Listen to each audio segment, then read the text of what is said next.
Seguimos en el programa conversando con Gustavo Politis, que se acaba de autodefinir como arqueólogo, pero todos los arqueólogos no hacen lo que haces vos. No, claro, exacto.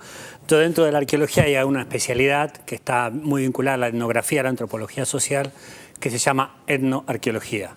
Y para resumir, para decirlo brevemente, es mirar las sociedades actuales con ojos de arqueólogo, con el fin de usarlas como análogos para interpretar el registro arqueológico. Esto implica, como vos hoy me decías, ¿cómo sabés que los cazadores-recolectores del pasado tenían tales o cuales líderes? Sí, ¿cómo sabés? La única forma es mirando los cazadores-recolectores contemporáneos y usarlos como modelos analógicos. ¿Y cómo sabés que no se produjeron modificaciones a lo largo del tiempo? No, Porque estamos hablando de muchos miles de años. No, seguramente se produjeron modificaciones. No podemos hacer una correlación uno a uno, pero si nosotros vemos, por ejemplo, que algunos aspectos son similares, por ejemplo, la economía, por ejemplo, el asentamiento, por ejemplo, el nomadismo, asumimos que otros patrones, que otras formas de vida también son iguales, ¿no? Ahora, y por ejemplo, y además no encontramos, nosotros sabemos que cuando empieza a haber jerarquías sociales, empieza a haber toda una parafernalia de poder, empieza a haber objetos que tienen los jefes, los poderosos. Qué ¿no? curioso. En estas, sí, esto es, o sea, ¿no? Esta cosa no la encontramos ni en los cazadores-recolectores contemporáneos, ni tampoco la encontramos en los cazadores-recolectores del pasado, ni en sus objetos domésticos, ni en sus tumbas. Yo te voy a contar qué es lo que me parece. Cuando yo te hice la pregunta de si ellos saben que hay un mundo externo al cual acceden o no acceden por voluntad propia o lo que fuere, y vos me dijiste, sí, ellos saben perfectamente. Imagínate vos, por ejemplo, que nosotros supiéramos que hay efectivamente gente o vida fuera de nuestro universo. Sí. No sería un cambio menor. O sea, sería un cambio muy bruto, muy brutal. Sería un antes y después. Un ontológico. Sí, sería realmente. Sí. Entonces, si los actuales, estas tribus, ¿no? ¿Cómo las llamo tribus? No, tribus es un tipo de grupos humanos. Y estos grupos, pero humanos, grupos humanos también parece despectivo. Indígenas, grupos indígenas. Estos grupos indígenas que están habitando en distintas partes del mundo. Vos habrás explorado las de Sudamérica, pero me las imagino también proliferando en distintas partes de... No tanto. En aislamiento, creo que los últimos lugares, hay algunos lugares probablemente... En África, ¿no? En África no, en el sudeste asiático probablemente, en algunos lugares más o menos remotos, con muy poco contacto, con un contacto muy incipiente, digamos, y en América del Sur. Creo que después no hay en otros lugares del mundo. Pero te quería llevar conmigo a la siguiente reflexión. Si nosotros supiéramos que hay vida extraterrestre, sería un cambio altamente significativo en nuestro universo.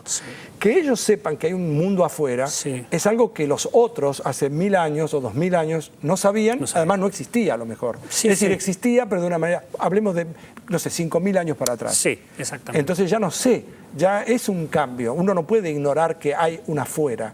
O sea, digamos, por eso no sé si el tema de la organización social, si pudo haber habido modificaciones, porque yo no sé qué tipo de contacto, aunque sea menor, el hecho de saber que existe, para saber que existe, alguien los vio. Alguien tuvo algún contacto con ellos que estaban afuera. Entonces no puede decir que no espié lo que había. No, por supuesto. No, a ver, es una cosa muy importante. O sea, los cazadores-recolectores actuales no son iguales a los del pasado, no son fósiles vivientes. Esto está claro. Son gente que tuvo su historia, su tradición y sus modificaciones. ¿Te dejaron acceder a registros de algo de lo que pasaba antes? ¿Los tienen ellos? No tienen ninguno. Obviamente no tienen ningún tipo de escritura. Y la única comunicación que tienen es verbal. Y además tienen, como todos estos grupos en general, una especie de como el mito tiene un tiempo corto. O sea, los mitos de origen se remontan a pocas generaciones atrás.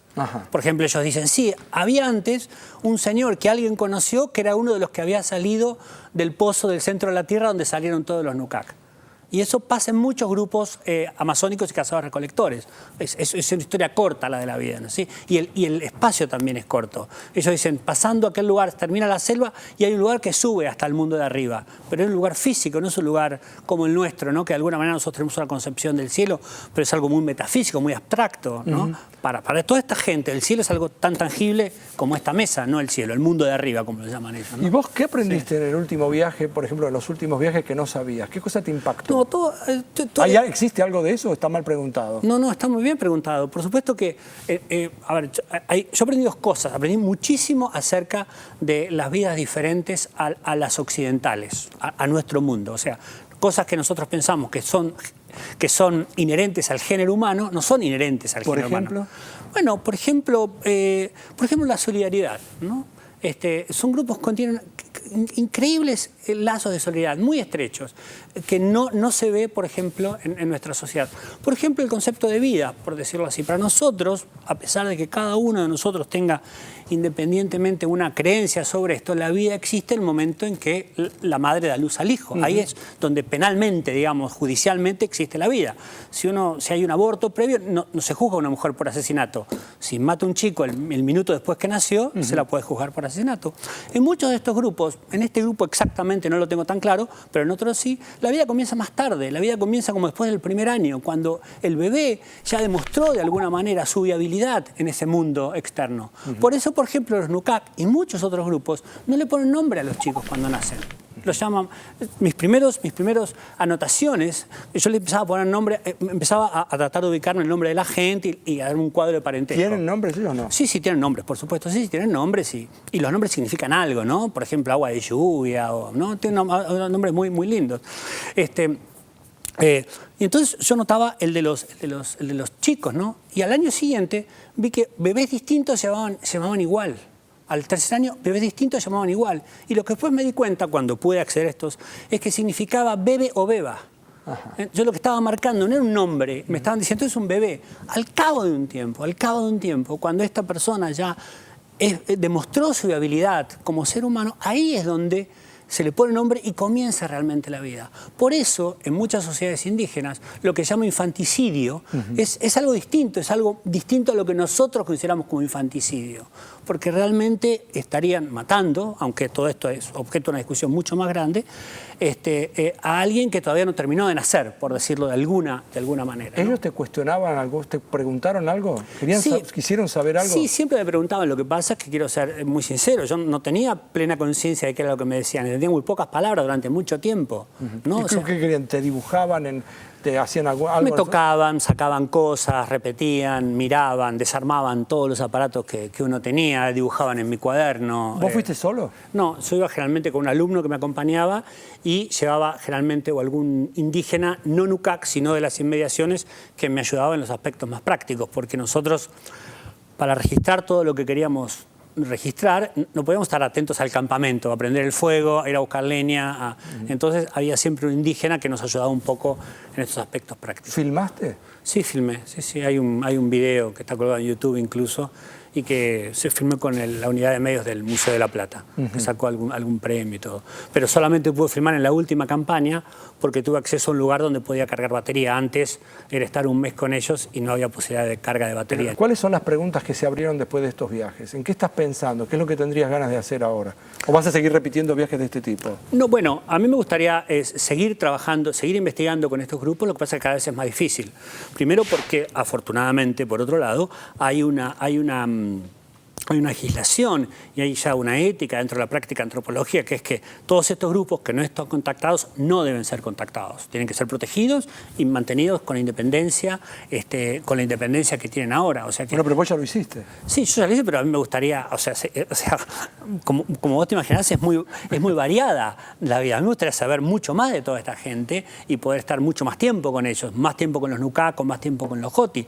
Por diferentes motivos externos a mi voluntad, esto no pudo ser. O sea, que si vos me dijeras qué querría hacer yo ahora, yo querría volver, por ejemplo, a estudiar a los Joti de Venezuela, con los cuales estuve solamente 2 años y que creo que son unas sociedades como más simples que uno se puede imaginar, ¿no? No tienen instituciones, tienen muy pocos rituales formales, aunque sí tienen muchos rituales seguramente cotidianos y no tan obvios. Entonces, a mí me gustaría estudiar más profundamente las sociedades cazadoras-recolectoras, sobre todo sus aspectos ideológicos, simbólicos, rituales, antes de que esto desaparezca, porque tarde o temprano están condenados a desaparecer porque la globalización en algún punto les va a llegar, ¿no? Ya sea por vía del avance organizado, del Estado Nacional, como del avance ilegal a través de madereros, buscadores de oro o plantadores de coca.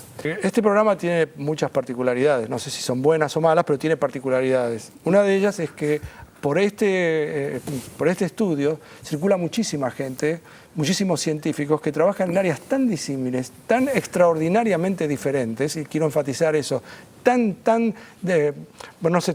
diversas, que es a mí me encantaría en este momento, no sé si ir con vos, porque no sé si me bancaría no tener celular, por ejemplo, de entrada, pero digamos, me fascina escuchar tus historias. Pensá que yo vivo en un mundo totalmente diferente y muy posiblemente las personas que están mirando este programa también, no lo sé.